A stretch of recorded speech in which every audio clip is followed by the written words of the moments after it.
Friends, this is రాణి మరందర్. ఈరోజు కిచడీ ఎలా చేసుకోవాలో చూసేద్దాం. ఆలుగడ్డ, టమాటా, పుదీనా, మిరపకాయ కట్ చేసుకొని పెట్టుకోవాలి. అలాగే ఉల్లిగడ్డలు కూడా కట్ చేసుకోవాలి. బియ్యాన్ని కూడా నానబెట్టుకోవాలి. ఎల్లిపాయ ముద్ద నురుక్కుందాం. కుక్కర్ పెట్టుకొని ఆయిల్ వేసుకోవాలి.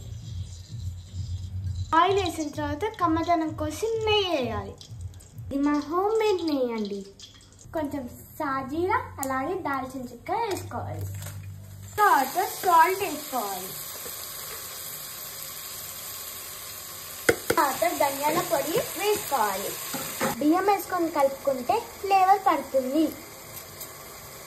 వాటర్ వేసుకోవాలి.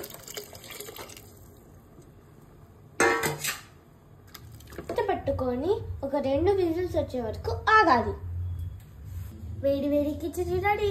ఇది మా బామ్మ నేర్పించింది.